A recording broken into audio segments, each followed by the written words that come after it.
शुक्लाम्बरधरं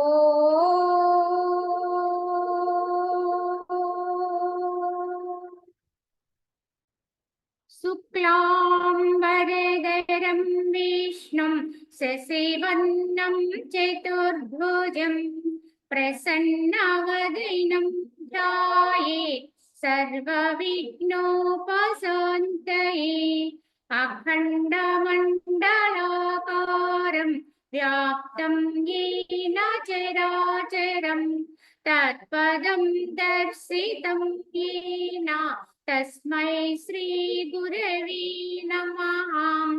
ओम गुरुर्ब्रह्मा गुरुर्विष्णुः गुरुर्देवो महेश्वरः गुरु साक्षात् परं ब्रह्म तस्मै श्री गुरवे नमः।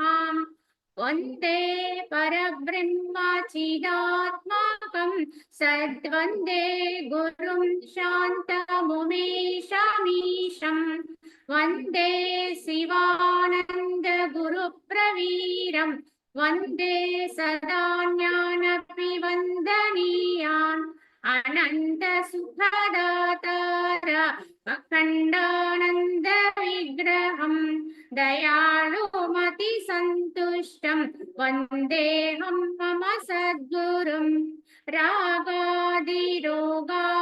सततानुषक्त न शेषकाय प्रवृतानशेषान् औत्सुक्यमोहारतिदान् जिघ्राना यः पूर्ववैद्याय नमोऽस्तु तस्मै यः पूर्ववैद्याय नमोऽस्तु तस्मै।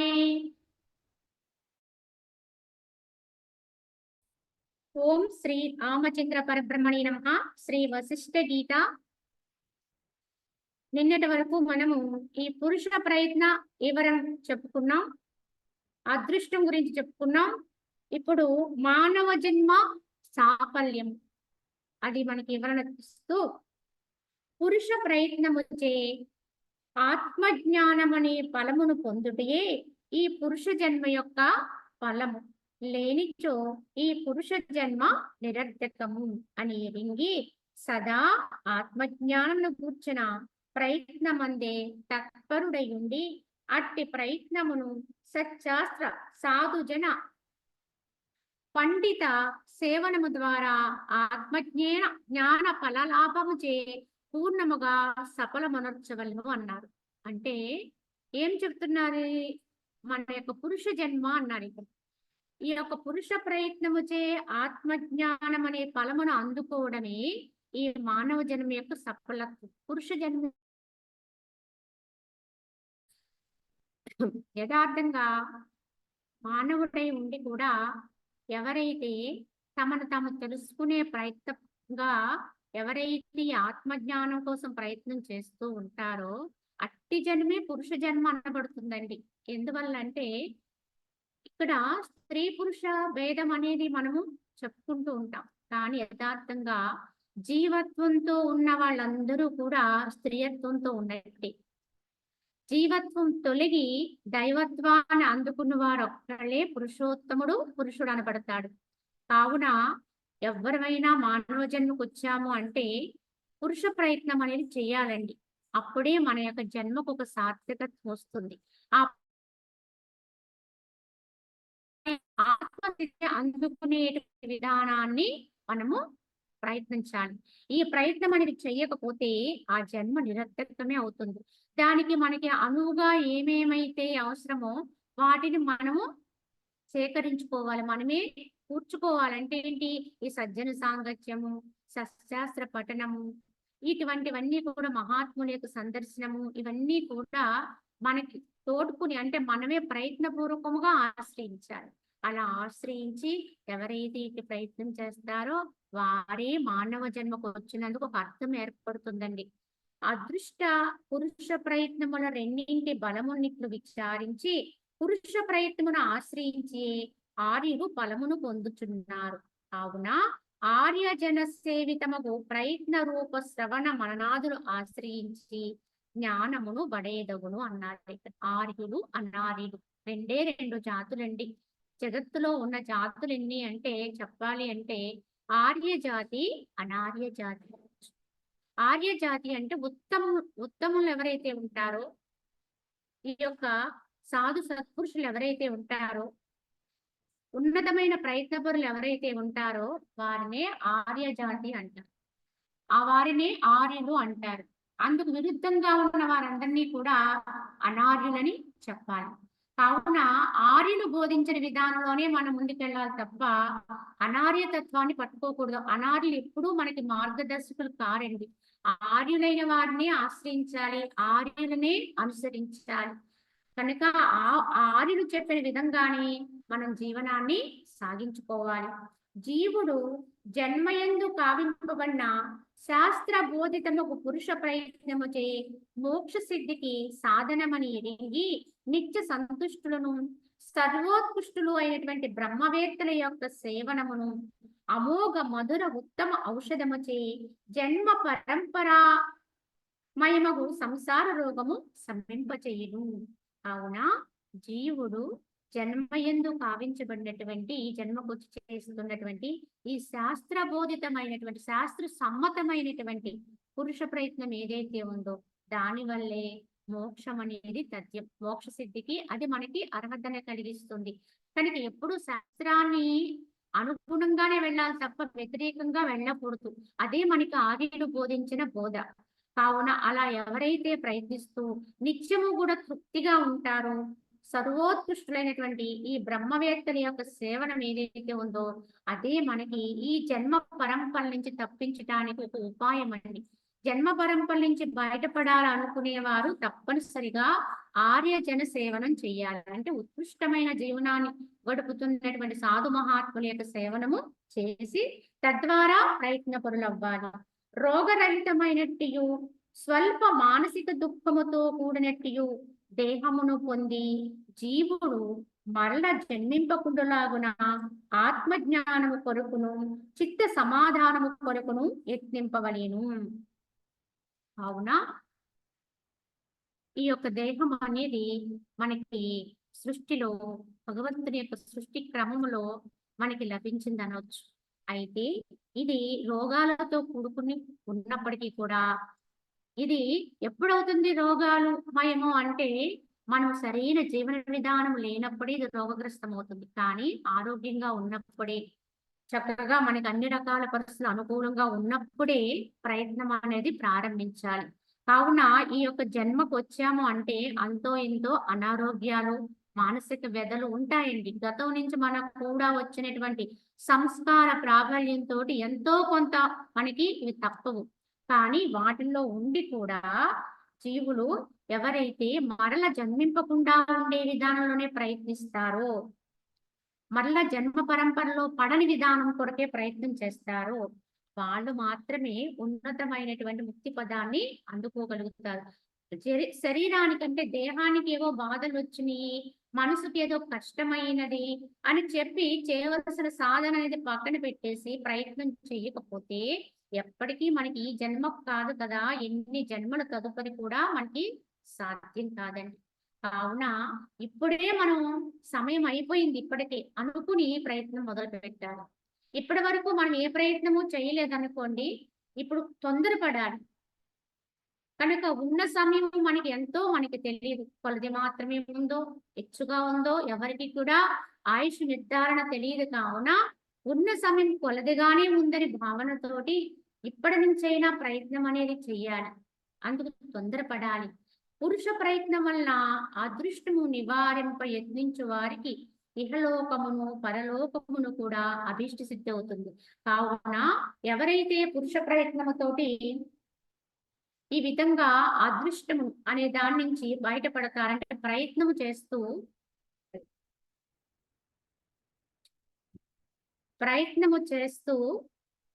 ఎవరైతే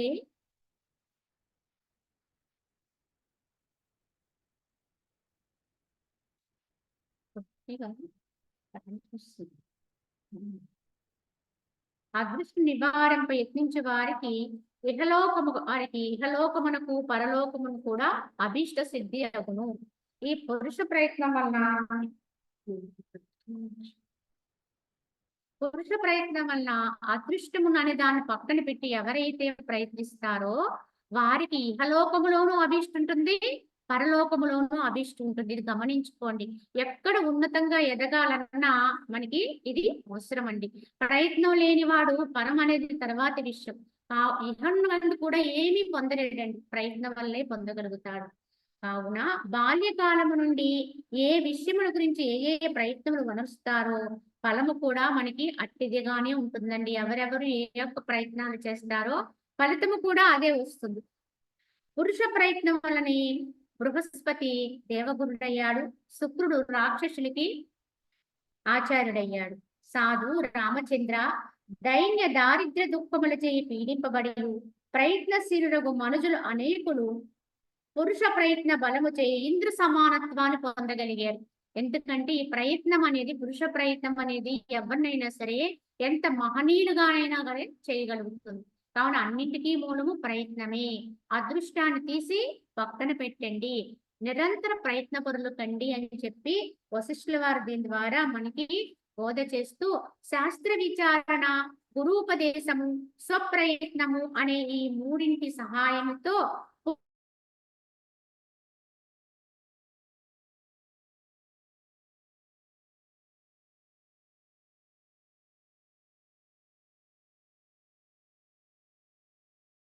దీని గురించి వివరణ చేసుకున్నాం. కావున శాస్త్ర విచారణ అంటే ఆత్మ విచారణ, గురువుల యొక్క సన్నిహిత్యం, గురూపదేశం, గురువు ద్వారా పొందినటువంటి ఉపదేశము, స్వప్రయత్నం. ఈ మూడు కూడా ఏకకాలములో అభ్యాసం చేస్తూ ఉండాలి.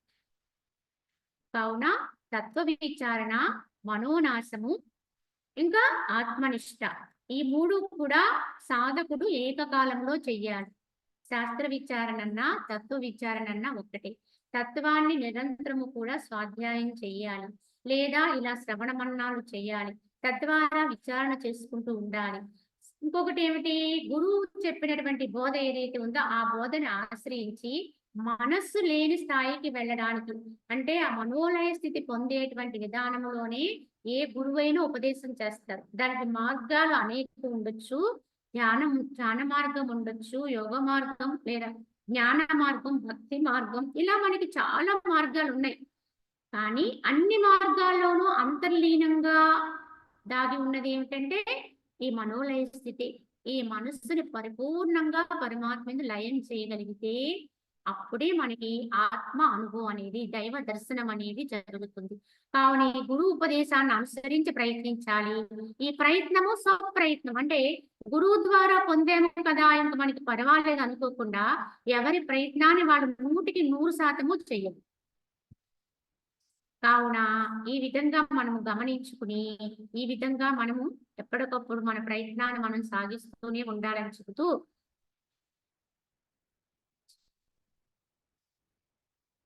ఇప్పటి వరకు పురుష ప్రయత్న వివరణ గురించి చెప్పారు. ఇప్పుడు సర్వశాస్త్ర సిద్ధాంత సంగ్రహము అనే దాని గురించి ఇప్పుడు మనం ప్రారంభించుకుంటున్నాము. సకల శాస్త్రాల యొక్క సిద్ధాంత సంగ్రహము అన్నారు దీన్ని. అంటే శాస్త్రాల్లో చెప్పబడిన దాని గురించి ఇక్కడ మనకి చెప్తున్నారనమాట. సంగ్రహ స్థితి అంటే అన్నిటిని క్రోడీకరించి క్లుప్తంగా మనకి ఇచ్చే పద్ధతి అనమాట ఇది. అశుభ కార్యములందు ప్రవేశించిన చిత్తమును ప్రయత్నముచే శుభకార్యములందే లగ్నమునర్చవేయవలను. ఇది సర్వశాస్త్రముల యొక్క సంగ్రహ సిద్ధాంతము అన్నారు. అశుభ కార్యములందు ప్రవేశించినటువంటి చిత్తమును ప్రయత్నము చేత శుభకార్యములందు లగ్నం చేయాలన్నారు. ఎందుకంటే మన చిత్తాన్ని ఏ కార్యమునందైతే వినియోగిస్తామో తదనుగుణంగా వర్తిస్తుంది. కావున ఇప్పటి వరకు మనం అశుభ కార్యాల్లో ఉన్నప్పటికీ కూడా అందులో ఉన్నటువంటి మనసుని కూడా ప్రయత్నము చేత శుభకార్యాల వైపు తిప్పాలి. ఇంతకీ అశుభ కార్యం అంటే ఏమిటి, శుభకార్యం అంటే ఏమిటండి? మనం అనుకున్నట్టుగా భౌతికములో శుభకార్యాలంటే మన ఇంటిలో వచ్చేటువంటి ఏమైనా శుభకార్యాలు, అంటే ఏమన్నా పెళ్లిళ్ళు, విందులు, వినోదాలు, ఇవన్నీ కూడా శుభకార్యాలుగా తీసుకుంటాం. అలానే ఎవరైనా మరణిస్తే లేదా ఏదైనా అటువంటి ఆపద సమయాలు వచ్చినప్పుడు అది అశుభ కార్యం అంటాం. కానీ యథార్థంగా ఆలోచిస్తే ఈ మాయా జగత్తులో శుభ అశుభాలు రెండు ఒకటేనండి. ఈ రెండింటికి పెద్ద తేడా ఏమీ లేదండి. ఈ రెండు కూడా మనసుల్ని వికలత్వాన్ని చేసేవి. మరి యథార్థముగా సాధకుని పరంగా, ఆధ్యాత్మిక పరంగా శుభకార్యం అంటే ఏమిటి? అశుభకార్యం అంటే ఏమిటి అంటే ఏ కార్యం ద్వారా అయితే నీ యొక్క చిత్తము అంటే నీ మనస్సు నీ అధీనములో ఉంటుందో నీకు ఆత్మజ్ఞాని ప్రాప్తి అంటే ఆత్మ జ్ఞానాన్ని ప్రబోధం చేస్తుందో ఏ కార్యం ద్వారా అయితే నిన్ను నేను తెలియచెప్పే విధానం జరుగుతుందో దాన్ని శుభకార్యంగా తీసుకోవాలి. దానికి విరుద్ధంగా ఉండేటువంటి ఏ క్రియనైనా సరే, అది ఎంత గొప్ప క్రియ అయినా సరే, ఎంత ఆడంబర క్రియ అయినా సరే, ఇహపరంగా ఇహలోకములో అది చాలా ఉన్నతం. అంటే చాలా ధనాన్ని వినియోగించో, జనాన్ని వినియోగించో చేసేటువంటి గొప్ప గొప్ప కర్మకాండలు అవ్వచ్చు, యజ్ఞ యాగాదులు కావచ్చు. కానీ తద్వారా మనలో ఉన్నటువంటి ఆత్మని మనం గ్రహించుకునే స్థాయి మనకు రావాలండి. అది లేనప్పుడు ఆ జ్ఞాన పరిస్థితి మనకు రానప్పుడు అవన్నీ వ్యర్థమేనండి. అవన్నిటిలోనూ కూడా మనము శుభాన్ని చూడాలి. ఎందుకంటే మనల్ని మనం విస్మరించుతున్నాము, మన స్థితి మనం కోల్పోతున్నాము, మన స్వస్థానాన్ని మనం విడిచిపోతున్నాము, అది మనకు స్ఫురణలో ఉండడం లేదు అనే క్రియ ఏదైనా సరే దాన్ని సాధకుడు వదిలిపెట్టాలండి, విడిచిపెట్టాలి, దూరంగా జరగాలి. అది ఎంత అందరూ గొప్పగా తలంచొచ్చది. జగత్తులో ఉన్నటువంటి సామాన్యులందరూ కూడా అదేదో గొప్ప క్రియ అని చెప్పి పరుగులు పెట్టొచ్చు. అంత మాత్రాన అందరూ పరుగులు పెట్టారు కదా అని విజ్ఞత కలిగిన సాధకుడు కూడా పరుగు పెట్టవలసిన అవసరం లేదండి. ముందు వెనుక ఆలోచన చెయ్యాలి. కనుక పరిగెట్టి పాలు తాగుట కంటే కూడా నిలబడి నీళ్లు తాగుట ఉత్తమము అని మన పెద్దలు సూచించారు. అది దేనికి అంటే దీనికేనండి. కనుక నిలబడి మనకి ఎంతవరకు ప్రాప్తమో దాన్ని గ్రహించుకుంటూ ఉండాలి తప్ప అది ఏది సిద్ధిస్తే ఆత్మస్థితిని దగ్గరగా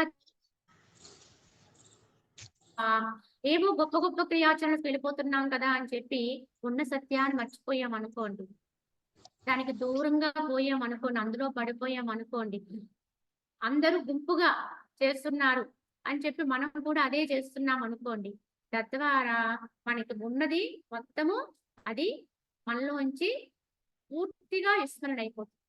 కావున మనం ఏం చేయాలి అంటే అటువంటి వాటికి మనకు మనమే వైదొలుగుతూ ఉండాలి, క్రమంగా పక్కకి జరుగుతూ ఉండాలి. ఓ పుత్రులారా, శిష్యులారా, ఏది శ్రేయోదాయకమైనదో, ఏది పరమార్థ సత్యమైనదో, ఏది నాశరహితమైనదో దానినే ప్రయత్నము చే ఆచరించుము. కావున ఓ పుత్రులారా అంటే ఓ శిష్యులారా అని చెబుతూ వశిష్ఠ భగవానుడు ఏదైతే శ్రేయోదాయకమైనదో, ఏది పరమార్థ సత్యమై ఉన్నదో, ఏది నాశరహితమైనదో దానిని ఆశ్రయించమన్నారు. ఏమి ఆశ్రయించమని చెప్పారు ఈయన అంటే నిత్య శుద్ధ ఆత్మ కొరకే ప్రయత్నించండి అని చెప్పారు. అంటే ఏదైతే మనకి శ్రేయస్సును కలిగించేదో, ఉన్నతం కలిగించేదో, యథార్థమై ఉన్నదో, పరమార్థ సత్యమై ఉన్నదో, ఏదైతే నాశనము లేనిదై ఉన్నదో దాని కొరకు ప్రయత్నించాలండి. దాని కొరకు ప్రయత్నము ఉత్తమ ప్రయత్నం అండి. కనుక ప్రయత్నం చేయమన్నారు కదా అని దేని కొరకో దాని కొరకు చేయటం కాకుండా అది నాశనము లేనిదై ఉండాలి, శ్రేయోదాయకమై ఉండాలి, పరమ సత్యమై ఉండాలి, దాని కొరకు ప్రయత్నించాలి. కావున నేను ఏ ప్రకారం ప్రయత్నించుదునో ఫలము కూడా ఆ ప్రకారమే నాకు లభిస్తుంది. కాబట్టి నేను పురుష ప్రయత్నం వలనే ఫలమును అనుభవించుచున్నాననే విషయం నిక్కము. అదృష్టం వలన నాకు ఫలము చేకూరటం లేదని గ్రహించుకోవాలి. కనుక నేను ఎట్టి ప్రయత్నం చేశానో నాకు అట్టి ఫలమే వచ్చింది. ఇందులో అదృష్టం అనేది వేరుగా ఏమీ లేదు అనేది నిక్కచ్చిగా గ్రహింపుగా ఉండాలి మనం. పురుష ప్రయత్నము చేతని కార్యసిద్ధి ఒకట కానిపించుచున్నది. పురుష ప్రయత్నము చేతని ధీమంతుల ఆచరణము సంభవించుచున్నది. దైవము అనునది దుఃఖించు అంటే అదృష్టము అనేది దుఃఖించు మందమతుల యొక్క ఆశ్వాసన మాత్రమే. అంటే కళ్ళ నీళ్లు తుడటానికి మాత్రమే పనికొస్తాయి. కావున మనము జగత్తులో మనం కొన్ని మాటలు వాడుకుంటూ ఉంటాం. అదృష్టం కలిసి రాలేదండి, దైవం నాకు సహకరించలేదండి, విధి నిర్ణయం ఇలా ఉందండి అని పెద్ద పెద్ద మాటలు చెప్తూ ఉంటాం. కానీ యథార్థముగా అయితే ఆ అన్ని మాటలు కూడా కేవలం మన కళ్ళ నీళ్లు తుడిచే మాటలే తప్ప వాస్తవత్వం లేదండి అందులో. వాస్తవత్వం అంటూ ఉంటే అది ఎలా అంటే ప్రయత్నం వల్లే జరుగుతుందండి వాస్తవత్వం. కావున పురుష ప్రయత్నము చేతనే కార్యసిద్ధి అగుట అనేది యథార్థం. ఎవ్వరు ఏ రంగములో పరిణితి చెందినా, ఏ రంగములో ఉన్నతులుగా ఎదిగినా వారి వారి కృషి ఉంటుందండి వెనుక. అది లేకుండా ఎవ్వడు గొప్పవాడు కాలేడండి. వాళ్ళు ఎంత శ్రమ పడితేనో వాళ్ళు ఈ స్థాయికి వచ్చుంటారని మహానుభావులు కూడా వారి వారి కృషి ఫలితంగానే వాళ్ళు మహనీయులయ్యారండి. అది గుర్తించాలి. గుర్తించి ధీమంతులు తాము కూడా అదే ప్రయత్నంలో ఉండాలి తప్ప కేవలం అదృష్టం మీద అయితే దైవం అనే భావన మీద ఆధారపడి ఉండకూడదు.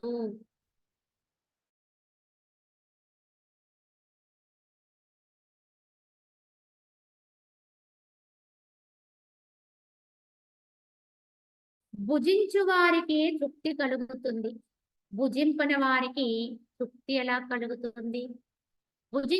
భుజించినటువంటి వారికి తృప్తి అనేది ఆకలి తీరుతుంది. తినని వారికి ఆకలి ఎలా తీరుతుందండి? కనుక అది తింటేనే ఆ యొక్క తృప్తి అనేది చేకూరుతుంది. అలాగే నడవడం అనేది మొదలుపెట్టిన వాడి ఎక్కడికి వెళ్ళాలో అక్కడికి వెళ్ళగలుగుతాడు. అసలు నడవడమే ప్రారంభం చేయలేదనుకోండి, గమ్యం అనేది ఎలా వస్తుందండి? ఎప్పటికీ రాదు, ఉన్న చోటనే ఉంటాడు. అలానే వక్తయే చెప్పగలుగుతాడు. మరి మాటే మాటలు అంటే కేవలం మాట్లాడడం కాదండి. కేవలం మాట్లాడడం అనేది అందరూ చేసే పని. అందరికీ కూడా మాట్లాడేటువంటి విధానం తెలుసు. అంటే మాట్లాడగలరు. కానీ ఆ మాటని ఎలా మాట్లాడాలి? సత్యాన్ని ఉచ్చరించాలి. ఆత్మతత్వాన్ని చెప్పగలిగిన వాడెవడో వాడే వక్త అనబడతాడు. కనుక ఇటువంటి జ్ఞానము కనుక తెలిసిన వారైతే, ఇటువంటి జ్ఞాన ప్రశ్నపరులైతే తప్పకుండా అది ఇంకొక 10 మందికి అందించే ప్రయత్నం చేయాలని నిస్వార్థంగా. అది వారి బాధ్యత అండి. కావున వక్త అనేది చెప్పగలుగుతాడు. తెలిసిన దాన్ని కూడా మౌనంగా ఉన్నామనుకోండి, వారి ద్వారా ఏ జ్ఞానము బయటకు రాదండి. కావున మౌని మౌని కాదు కాదా కావున మౌని ద్వారా వాక్యాలు బయటికి రావు. కావున పురుష ప్రయత్నమే జనులకు సిద్ధిదాయకమని స్పష్టమవుతున్నది. ఏదైనా ప్రయత్నముతోటే సాధ్యము. బుద్ధిమంతులైన వారు పురుష ప్రయత్నమును ఆశ్రయించి అనాయాసముగా గొప్ప సంకటం నుండి విడిపడుతూ ఉంటారు. కుశలత్వం తెలిసిన వారు, బుద్ధిమంతులు అయినటువంటి వారు ఈ యొక్క ప్రయత్నముతోటే సంకటాలు వచ్చినాయి కదా అని చెప్పి వాటికి లోబడిపోయి విచారిస్తూ బాధపడుతూ కూర్చుంటే అది ఎప్పటికీ వాళ్ళని ఉద్ధరించదు. మరి ఏం చేయాలి? ఎవరైనా ఎప్పుడు ఏ సంకటం వచ్చినా దాని నుంచి బయటపడే కుశలత్వం ఉండాలండి. నేర్పరితనం ఉండాలి. సుఖంగా హాయిగా ఆ సంకటం నుంచి బయటపడడం ఎట్లా అంటే ఇది ఎలా అవుతుంది? వారి వారి ప్రయత్నం వల్ల అవుతుంది. అంటే ప్రయత్నం ఇహపరమైనది కావచ్చు, లేదా ఆత్మపరమైనదే కావచ్చు. ఎందువల్ల అంటే ఇహపరంగా కొన్ని ప్రయత్నాలు చేస్తాం మనం. ఈ సంకటం నుంచి బయటపడడానికి ఏమైనా మార్గాలు ఉన్నాయా? అవి కొంత మాత్రమే. కానీ అసలైనది ఏమిటి అంటే అసలు నాకు ఈ యొక్క సంకటం ఎందుకు వచ్చినది? దీనికి కారణం ఏమై ఉన్నది? నాకు ఈ దుఃఖం రావడానికి ఏదైనా కారణం ఉందా? వెతుక్కుంటే అది ఎక్కడుంటుంది? ఆ కారణం బాధ ఎక్కడి నుంచి వచ్చిందో అక్కడే ఉంటుంది. లోపల వచ్చినటువంటి ఈ బాధకి, ఈ సంకటానికి కారణం కూడా లోపలే దొరుకుతుంది. కనుక ఆ లోపల ఏదో దాని వెనకాల ఒక నెపం ఉంటుందండి. ఒక కారణం ఉంటుంది. వాడికి కలిగినటువంటి ఏదో ఒక ఆశ కావచ్చు, లేదా ఇతరత్ర ఏవేవో భావాలు కావచ్చు. ఏదైనా సరే వాడికి ఆ సంకటం ఏర్పడడానికి కారణమైంది. కనుక నేను అదే వదిలేసి సంకటం నుంచి బయటపడగలను కదా అని తెలుసుకుంటాడు. దాన్ని వదిలేస్తాడు. హాయిగా ఉంటుంది. ఇదే కుశలత్వం అండి. కనుక దుఃఖం ఎందుకు వచ్చిందో కనిపెట్టగలగడమే గొప్ప నేర్పరితనం. కావున బుద్ధిమంతుడైనటువంటి వాడు అలా ప్రయత్నం చేసి ప్రయత్నముతోటి దాన్ని పక్కకు వదిలిపెట్టి, ఎందుకంటే బయట ప్రయత్నానికంటే అంతర ప్రయత్నమే గొప్పదిగా ఉండాలండి. దీనికి చాలా ఒక విధంగా చెప్పాలంటే అంతర ప్రయత్నానికి చాలా పట్టుదల కావాలి. బయట దానికంటే కూడా మనసును జయించే విధానంలో సాధకుడికి మంచి పట్టుదల ఉంటేనే సాధ్యమవుతుంది. కావున ఇటువంటి నేర్పరి ఉంటాడు. సంకటాల నుంచి విడువడతాడు. అదృష్టమును నమ్మి ఊరక కూర్చుండు వారి పట్ల ఇది సంభవమవునది కాదు కదా. కేవలం అదృష్టాన్ని నమ్మి ఏదో వచ్చిందిలే దాన్ని తప్పక మనము అనుభవించాలి అన్నాడు అనుకోండి, వాడు దేని నుంచి బయటపడలేడు. కనుక ఏ ఏ వ్యక్తి ఎట్లు దాని గురించి యత్నించునో అతడట్లే బలమునందును. తూష్ణీం భావమును వహించి ఊరుకున్న వానికి ఏమీ సిద్ధింపదు. తూష్ణీభావం ఊరక ఉంటే ఏమీ సిద్ధించదు. శుభ పురుష ప్రయత్నం వల్ల శుభ ఫలితం వస్తుంది, అశుభ ప్రయత్నం వల్ల అశుభ ఫలమే వస్తుంది. ఓ రామచంద్ర, ఇక నీకు ఎట్లిష్టమో అట్లా ఆచరించు. చెప్పవలసిందంతా చెప్పాను. ఏ ప్రయత్నం చేసిన వాడికి అట్టి ఫలమే వస్తుంది. కావున ఓ రామ, నీకు ఏమి మంచిదనిపిస్తుందో అదే చెయ్యి. ప్రయత్నం చేస్తావా? ఎటువంటి ప్రయత్నం చేయాలని తెలుస్తుందో అలా నీవు ఎలా అనిపిస్తుందో అలా చేసుకో అని చెప్పుతూ, గురువుగా ఇది ఒక బాధ్యత అండి. ఎప్పుడూ తన భావాల్ని వింటున్నారు కదా అని చెప్పి శిష్యుల మీద రుద్దకూడదు. చెప్పడం వరకే వారి ధర్మం అండి, గురువు అని కాదు. సజ్జనులు ఎవరైనా చేసేది. అలనాడు శ్రీకృష్ణ భగవానుడు కూడా అర్జునుడికి చెప్పవలసిందంతా చెప్పి చివరిగా నీకు ఎట్లిష్టమో అట్లే ఆచరించు అని స్వేచ్ఛనిచ్చారు అక్కడ. అలానే ఇక్కడ వశిష్ఠుల వారు కూడా నేను చెబుతున్నాను కదా కనుక ఇదే ఆచరించు అనట్లేదు. నేను చెబుతున్నాను రమ్మా, నీకు ఎట్లిష్టమో అట్లా ఆచరించు అని చెప్తున్నారు.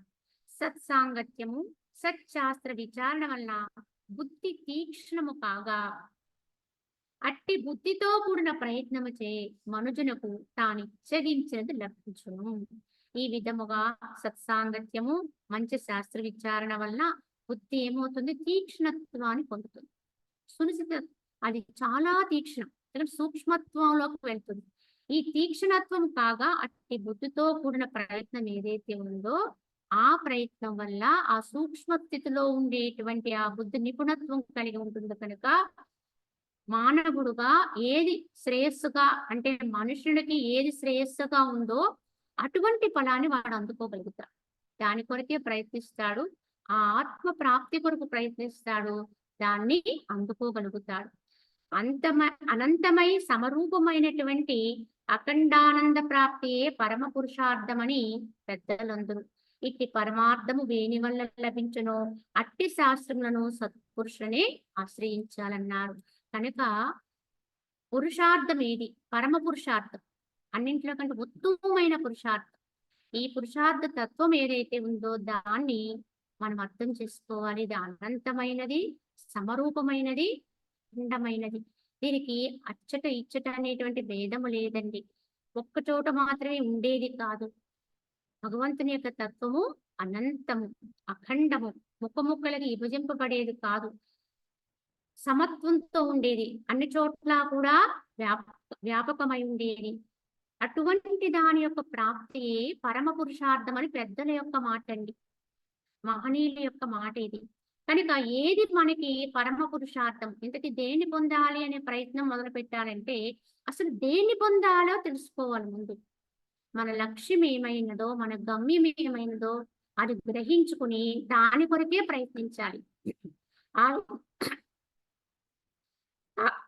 ఆ విధంగా మనము పరమ పురుషార్థం ఏదో గ్రహించుకుని దాని కొరకు మాత్రమే మనం నిరంతరము కూడా ప్రయత్నపరులమై, మరి బాల్యకాలం నుండి సత్సాంగత్య సత్శాస్త్రమును అభ్యసించినచో వీరి వల్లనే, అనగా పురుష ప్రయత్నము వల్లనే హితకరముగు మోక్షము సంప్రాప్తమవుతుంది. అతి చిన్న ప్రాయములోంచి ఈ విధంగా మనం ప్రయత్నాలు మొదలుపెట్టినట్లయితే, లేదా మన బిడ్డలకి ఈ విషయాన్ని మనం అర్థమయ్యేలాగా చెప్పగలిగితే, వాళ్ళకి భౌతిక విద్యలతో పాటు ఇటువంటి జ్ఞానాన్ని కూడా ఇవ్వగలిగితే, వారు ఇప్పటి నుంచి కూడా ఉన్నతంగా, అంటే ఇటువంటి జ్ఞానాన్ని పొందటానికి, ఇటువంటి జ్ఞేయాన్ని పొందడానికి వాళ్ళు ఇప్పటి నుంచి ప్రయత్నం మొదలు పెడతారు.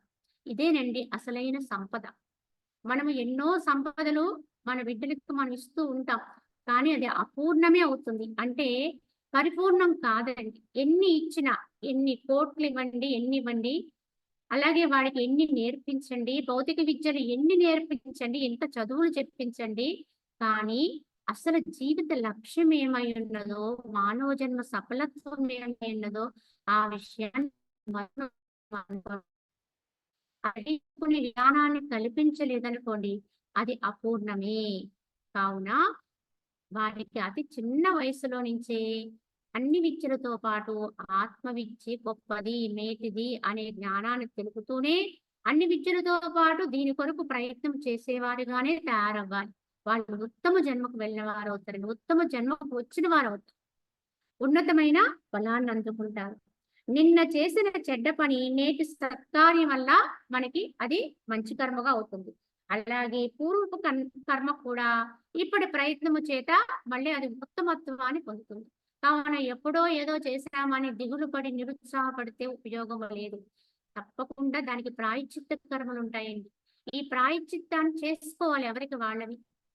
చేసుకుంటూనే దానికి విరుగుడుగా మనం ఎలా ఉండాలో అలా అభ్యాసం చేస్తే తప్పకుండా గత కర్మల నుంచి బయటపడగలుగుతాం. ఆ విధంగా మనము ఆయా కర్మల్లోంచి మనం బయటకు రావాలి. మనకి ఏవేవైతే మనకి ఇప్పుడు అందకుండా అయిపోతున్నాయో, స్వల్పంగా ఉన్నాయో, మనం అనుభవించలేకపోతున్నామో, అవన్నీ గతములో మనం కావాలని ఎవరికో ఏదో హాని చేస్తుంటాం. లేదా వాటిని అందకుండా చేస్తుంటాం అని గ్రహించుకుని, ఇప్పుడు వాటిని మనం అందరికీ అందించటానికి ఎంతవరకు అందించగలమో, మనకి లేనిదే ఇంకొకరికి ఇచ్చే ప్రయత్నం చేయాలి. మనకి ఏది కొరవడితే మనకి దుఃఖం వస్తుందో, బాధొస్తుందో అది పంచే ప్రయత్నం చేయాలి. కావున అందరితోటి నువ్వు ప్రేమగా ఎప్పుడైతే మెలుగుతావో, సన్నిహితంగా అందరితోటి మిత్రభావంతో ఉంటావో, అదే నీకు మళ్ళీ అందరి నుంచి కూడా నీకు అట్టి రక్షణ వస్తుంది. కావున ఈ విధంగా మనం అర్థం చేసుకుని గత కర్మను తలుచుకుంటూ కూర్చోకుండా మళ్ళీ ఇప్పుడు శుభకర్మ చేయాలి. మంచి ప్రయత్నం చేయాలి. ప్రాయశ్చిత్త కర్మ చేసుకోవాలి. క్రమంగా అదంతా కూడా ఉన్నతమవుతుంది. శవము తప్ప ఈ ప్రపంచములో యత్నింపడదంటూ వేరొకటి ఏమీ లేదు. ప్రయత్నం వల్లనే ఫలితము లభిస్తుంది కాబట్టి అదృష్టం అనేది నిష్ప్రయోజనము అన్నాడు. అసలు సృష్టిలో ప్రయత్నం చేయింది ఎవరండి అంటే చనిపోయిన శవం ఒకటే చేయదట. బ్రతికుంది అనుకున్నటువంటి అన్ని ప్రాణులు, ఒక మానవుడే కాదండి, ప్రతి జీవకోటి, ప్రతి ప్రాణి కూడా ఏదో ప్రయత్నం చేస్తుంది. ఎందుకంటే ఆహారం కొరకో, ఇతరత్ర సుఖాల కొరకో, భోగాల కొరకో. ఒక చీమను చూడండి, ఆ చీమ ప్రయత్నం చీమ చేస్తుంది. ఎందుకంటే చీమకున్న తెలివి, చీమకున్న ప్రయత్నము మనిషికి ఉండదటండి. అంత నిష్ఠగా ఉంటుందట అది. అందుకే అదేం చేస్తుంది, ఏ కాలంలో ఏం చేసుకోవాలో ఆ పనులు చేస్తుంటుంది. వర్షాకాలం వచ్చిందని, వేసవకాలం వచ్చిందనుకోండి, వేసవకాలం అంతా ఆహార సముపార్జన చేసుకుంటూ ఉంటుంది. నిరంతరం పాటుపడుతుంది. నిరంతరం రాత్రి పగళ్ళు అనేది తేడా లేకుండా అది ప్రయత్నం చేస్తుంది. ప్రయత్నం చేసి చూడండి, ఎక్కడో మరుగున పెట్టినటువంటి ఒక వస్తువును కానీ, ఒక తినుబండారాన్ని కానీ, మనిషికి ఇంకొకరు చెప్తేనే కానీ మనకి తెలియదండి అది. అటుకు మీద పెట్టినా, ఎక్కడ పెట్టినా. కానీ చీమ చూడండి, మీరు ఎవ్వరు చెప్పక్కర్లేదు. మీరు ఎంత అది లోపల పెట్టి మూత పెట్టినా అది గ్రహించుకునే శక్తి ఉందండి. దానికి సూక్ష్మ స్థితి ఉంది. కావున అది ఎక్కడున్నా పట్టుకోగలుగుతుంది ఆ వాసన ద్వారా. దానికి ఆ శక్తి ఉంది. అలానే దానిలో క్రమశిక్షణ ఉంది చీమకి. ఎందుకంటే అది ఒకే లైన్‌లో, అంటే క్రమంగా అన్ని చీమలు కూడా ఒకే వరుసలో నడుస్తూ ఉంటాయండి. ఒక బారులుగా నడుస్తూ ఉంటాయి. అవి ఎదురొచ్చి ఒకదానికి ఒకటి సెకండ్ ఇచ్చుకుంటున్నాయా అన్నట్టుగా ఒకళ్ళకొకటి అలా స్పృశించుకుంటూ వెళతాయి. ఈ విధంగా అవి మార్గాన్ని సూచించుకుంటూ ఉంటాయి. ఆహార సముపార్జన చేసుకుంటాయి. వర్షాకాలం వచ్చి వర్షాలు విరివిగా పడిపోతున్నాయంటే బయటికి రావండి. అప్పుడే చీమలు తగ్గుతాయి మనకి. వర్షాలు పడేటప్పుడు. అవి ఎక్కడో భూమిలో వాటికి ఒక గృహాలు ఏర్పాటు చేసుకుని, అంటే వాటి భాషలో అవి గృహాలే. అలా ఎక్కడో అవి మరుగున నిశ్చింతగా ఉంటాయి. ఈ ప్రయత్నం చీమ చేస్తుంది. ఇతరత్ర ప్రాణికోట్లు కూడా ఇంచుమించుగా ఏ ప్రాణికి తగ్గ ప్రయత్నం ఆ ప్రాణులు చేస్తాయండి. అలాగే మనిషి కూడా ఇటువంటి ప్రయత్నాలు చేస్తాడు. ఏమిటంటే తనకి కావలసినటువంటి వస్తువులు సేకరణ చేసుకోవడము, లేతే ఆవాసాలను ఏర్పాటు చేసుకోవడము, అంటే గృహాది నిర్మాణాలు చేసుకోవడం, ఇంకా ఏవో కొత్తవి అనుభవించాలనే కాంక్షతోటి ఏదో వాటికి ప్రయత్నాలు చేయడము ఇవన్నీ జరుగుతాయి. కానీ వీటిని కూడా ప్రయత్నమే అన్నారు కానీ పరమ పురుష ప్రయత్నం అనరండి. దీన్ని పురుష ప్రయత్నం అనరు. ఇవన్నీ సామాన్య విషయాల కొరకు చేసేటువంటి ప్రయత్నాలు. ఆ ప్రయత్నంగా తీసుకుంటే శవము తప్ప మిగతా అన్ని దేనికో దానికి నిరంతరం ప్రయత్నం చేస్తూనే ఉంటాయి. ఇక అలా కూడా ఎవడు చేయట్లేదండి అంటే ఇంక వాడంత మందభాగ్యుడు మరొక సోమరి చేయడండి. సోమరితనంతో ఉన్నవాడు మాత్రము ఎక్కడున్నవాడు అక్కడ ఉంటుంటాడంతే. మిగతా వాళ్ళందరము ప్రయత్నము చేసేవాళ్ళంగానే ఉంటాం. కాకపోతే దేని కొరకు ప్రయత్నించాలి అని తెలుసుకోవడం అనేది మానవ జన్మ విశేషం. మానవ జన్మకు వచ్చాము కనుక అన్నింటికంటే ఉత్తమ ప్రయత్నం ఏదై ఉన్నదో గ్రహించుకునేటువంటి సూక్ష్మత్వ విజ్ఞానం మనిషికి ఇచ్చాడు భగవంతుడు. కావున ఆ ప్రయత్నం ఏదో అసలైన దాని కొరకే చెయ్యాలి, పరమాత్మ కొరకే చెయ్యాలి, ఆత్మను అందుకోవడానికి ఆత్మస్థితిని పొందుట కొరకే చెయ్యాలి. కావున మూర్ఖులే అదృష్ట కల్పన నచ్చినారు, అదృష్ట పరాయణులకు వారు నశిస్తారు, బుద్ధిమంతులకు వారు పురుష ప్రయత్నం వల్లనే గొప్పతనాన్ని అందుకుంటారు. కావున ఏదైనా సరే వాళ్ళు మందమతులుగా మిగిలిపోవడానికి కారణము వాళ్ళు ప్రయత్నం చేయకపోవడమే. ఉత్తములుగా ఎదగడానికి కారణము ప్రయత్నమే. కనుక నీ శ్రేయస్సు నీ చేతిలోనే ఉంది, నీ ప్రయత్నములోనే ఉంది. నువ్వు ఎదుగుతావా ఒదుగుతావా అంటే ఇంకా అట్టడుకు వెళ్ళిపోతావా? ఏ మార్గంలో అయినా సరే ఈ ప్రయత్నం వల్లనే ఈ యొక్క ఉచ్చ నీచములు అంటే ఎదుగుదల తగ్గుదల అనేది మన యొక్క ప్రయత్నం వల్లనే ఉన్నాయి. సూరులు పరాక్రమయుతులను బుద్ధిమంతులు పండితులకు వారు అదృష్టము కొరకు వేచి ఉండవలను చెప్పము. కావున సూరులుగాను పరాక్రమం ఉన్నవాళ్ళు, శౌర్యం ఉన్నవాళ్ళు, బుద్ధిమంతులైన వారు ఎప్పుడు కూడా పండితులైన వారు అదృష్టం కొరకు వేచి ఉండరు, దాని కొరకు ఎదురు చూడరు, తమ ప్రయత్నం మీద ఆధారపడి ఉంటారు. ఇక ఇక్కడ ఈ సభలో ఉన్నటువంటి విశ్వామిత్ర మునీంద్రుడు అదృష్టమును దూరంగా తొలగించి వేసి తన పురుష ప్రయత్నము చేతనే బ్రాహ్మణత్వమును పొందెను కానీ మరి ఒక విధముగా కాదన్నారు. విశ్వామిత్ర చరిత్ర అందరికీ తెలిసినది. ఈయన ఒక రాజు కుటుంబంలో పుట్టినటువంటి వాడి, రాజ్యాన్ని పరిపాలిస్తున్న రాజుగా పరాక్రమం కలిగినటువంటి వాడి, చక్కగా ధనధాన్యాలతో విలసిల్లుతూ మరి ఆ భోగభాగ్యాలను అనుభవిస్తూ ఉంటాడు. కానీ ఒక్కోనొక సమయంలో అతను ఏం చేస్తాడు? వేటకి వెళ్తాడు. వేటకి వెళ్ళినప్పుడు ఆయన అనుకోకుండా వశిష్ఠ మహర్షి ఆశ్రమానికి వెళ్తారు. వెళ్ళినప్పుడు ఆయన అక్కడికి వచ్చినప్పుడు ఆయన చూసి ఆయన రాజుగా గుర్తించి వశిష్ఠుల వారు వారిని ఆతిథ్యానికి పిలుస్తారు. తప్పకుండా మా ఆశ్రమానికి వచ్చారు కనుక ఈ రోజు మా ఆతిథ్యాన్ని స్వీకరించి వెళ్ళండి అని చెప్పి అడిగితే ఆయన చూస్తారు. ఏమిటి, నాకు మీరు ఆతిథ్యం ఇస్తారా? నాలాంటి రాజుకి ఆతిథ్యం ఇవ్వడం అంటే మాటలు అనుకున్నారా? నేను ఒక్కడినే ఉన్నాను అనుకుంటున్నా. నా వెనకాల మంది బాధలు ఉన్నారు చూడండి. వీళ్ళందరూ ఎంతమందో ఉన్నారు. మరి వీళ్ళందరికీ మీరు ఎప్పుడు ఆతిథ్యం ఇవ్వగలిగితే నాకు ఇచ్చినట్టు, మరి ఇవ్వగలరా అని అడుగుతాడు. అంటే ఆ బీద బ్రాహ్మణుడు అనుకుంటాడు, ఆ బ్రాహ్మణుడి వల్ల ఏమీ కాదని అలా ప్రశ్నిస్తాడు. నేను ఇవ్వలేను అని చెప్తాడు అనుకుంటాడు. కానీ వశిష్ఠుల వారు ఎక్కడా చెరగని చిరునవ్వుతో అప్పుడు చెప్తారు, తప్పక మీరు తొందరగా ఈ పక్కనే ఉన్న నదికి వెళ్ళి స్నాన సంధ్యాలు ఆచరించుకుంటే మీకు తప్పకుండా ఆతిథ్యం మేము ఏర్పాటు చేస్తామని అప్పుడు వశిష్ఠుల వారు ఇచ్చినటువంటి విందుని ఇక్కడ కూడా చెప్పుకుంటారండి. అంత గొప్పదిగా ఇస్తాడట విశ్వామిత్రుడికి వశిష్ఠుల వారు. ఆ విధంగా ఆతిథ్యం ఇచ్చేటప్పటికి ఆయన ఆశ్చర్యపోతాడు. ఈ బడుగు బ్రాహ్మణుడు ఆశ్రమంలో ఎక్కడో ఒక మారుమూల ఒక పర్ణశాల వేసుకుని మరి ఉంటూ ఈ బ్రాహ్మణ దంపతులు మాకు ఇంతటి ఆతిథ్యాన్ని ఎలా ఇవ్వగలిగారా అని చెప్పి ఆయనకు ఆశ్చర్యం కలిగి అడుగుతారు, దానికి ఏంటి ఉపాయం అని.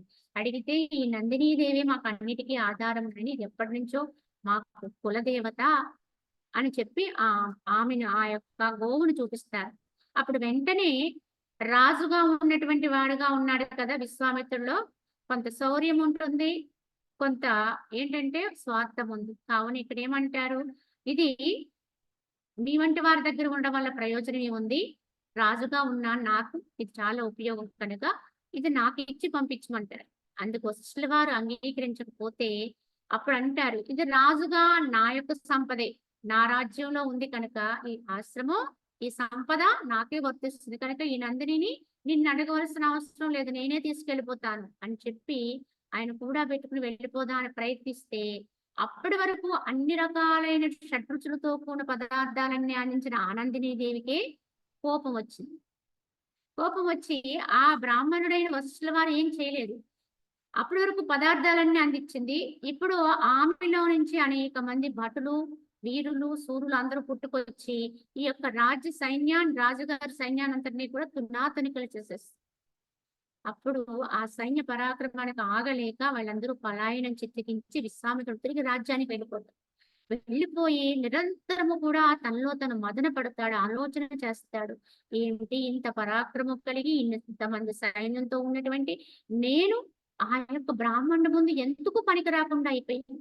ఏ శక్తి వల్ల అతను అంత గొప్పవాడయ్యాడు అంటే, అన్ని శక్తుల కంటే బ్రాహ్మణుడి యొక్క తపోశక్తే చాలా గొప్పది అని గ్రహించుతాడు. అప్పుడు వెంటనే తన కుమారుని పిలిచి తన రాజ్యానంతటిని కూడా వారి విభజించి అప్పగించి తాను తపస్సుకు వెళ్ళిపోతాడు. అంటే అంత తపస్సు నేను చేయాలి, ఒక రకమైనటువంటి పగ అనేది ఉంది ఇంకా లోపల వశిష్ఠుల వారి యందు.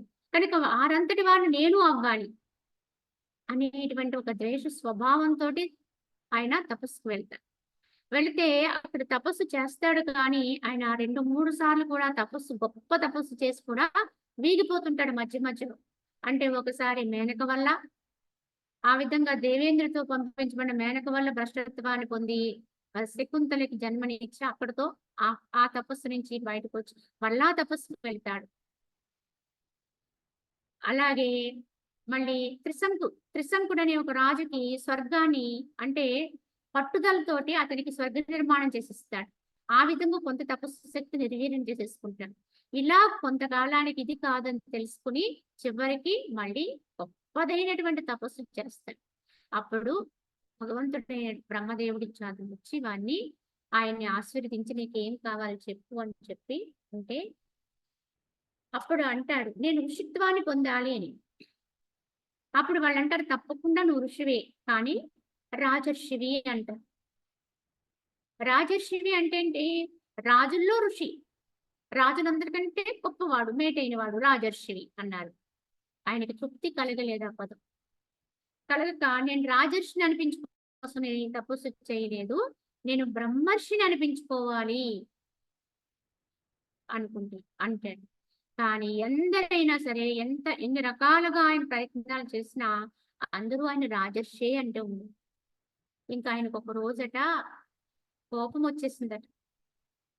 ఆ బడుగు బ్రాహ్మణుడు వశిష్ఠుల వారిని బ్రహ్మర్షి అంటున్నారు, అందరూ బ్రహ్మర్షి అంటున్నారు, నన్నెందుకు అనకూడదు అనట్లేదు, కావున అసలు ఆయనే లేకుండా ఉంటే నన్ను బ్రహ్మర్షి అంటారు కదా అని చెప్పి ఒకనొక పౌర్ణమి రోజున, కార్తీక పౌర్ణమి రోజున వశిష్ఠుల వారి ఆశ్రమానికి వెళ్తాడట.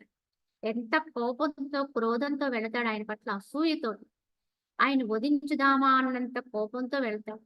కానీ ఆయనకి ఆశ్రమం లోపల నుంచి వచ్చే మాటలు విన్న వెంటనే ఆయనకి ఉన్నటువంటి ఆ యొక్క ద్వేషమంతా నశించిపోతుంది. ఎందుకంటే అరుంధతి వశిష్ఠుల వారి సంభాషణ వింటాడు.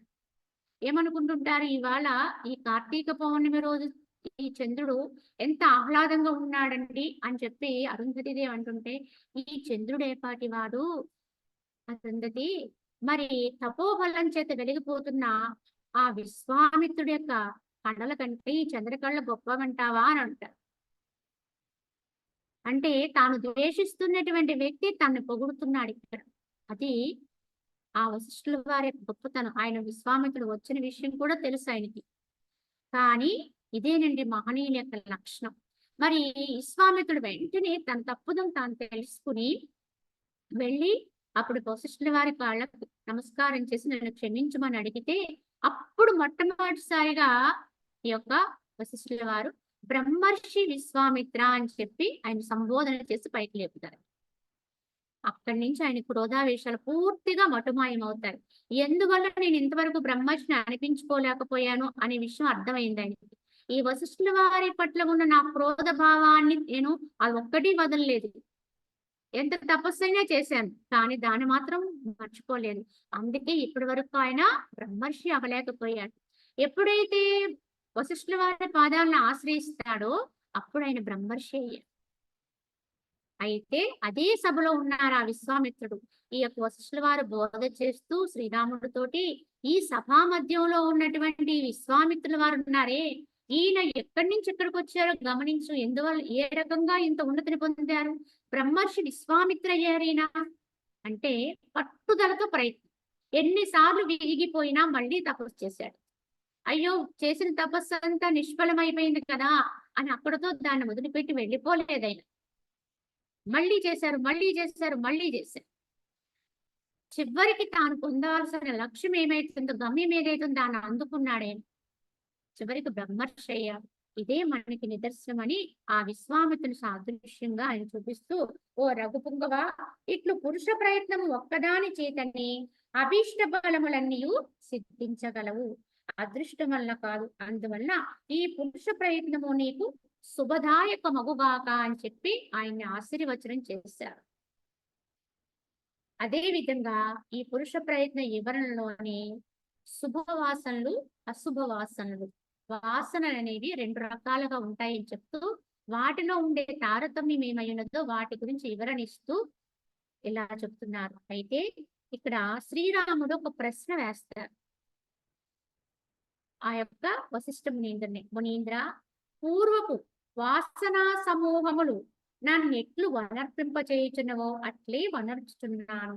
ధీరుడగు నేనేమి చెయ్యగలను అని ఆ వాసనలు ఉన్నాయి చూడండి, గతము నుంచి వచ్చిన వాసనలు ఏమున్నాయో అవి ఎలా చేయమంటే ఆ యొక్క వాసనా సమూహాల ప్రభావం చేతనే నేను వర్తిస్తున్నాను, అట్లే నేను క్రియాచరణ చేస్తున్నాను కనుక దీనత్వంతో ఉన్నాను.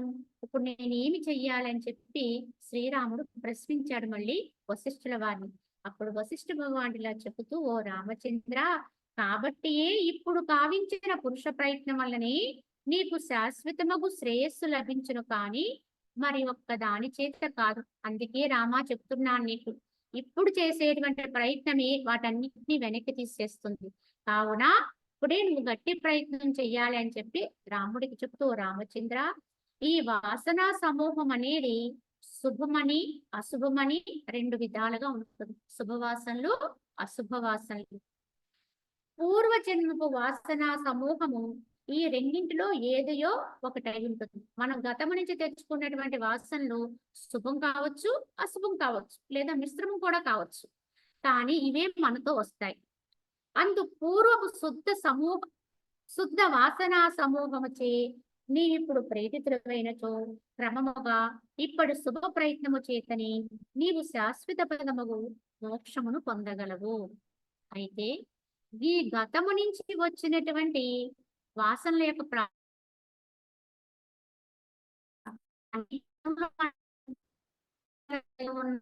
ఉన్నామనుకోండి, దాని ప్రభావం మన మీద ఉండి ఈ జన్మలో మనల్ని ఇంకా ప్రోత్సహిస్తుంది, ఇంకా ముందుకి మనల్ని నడిపిస్తుంది.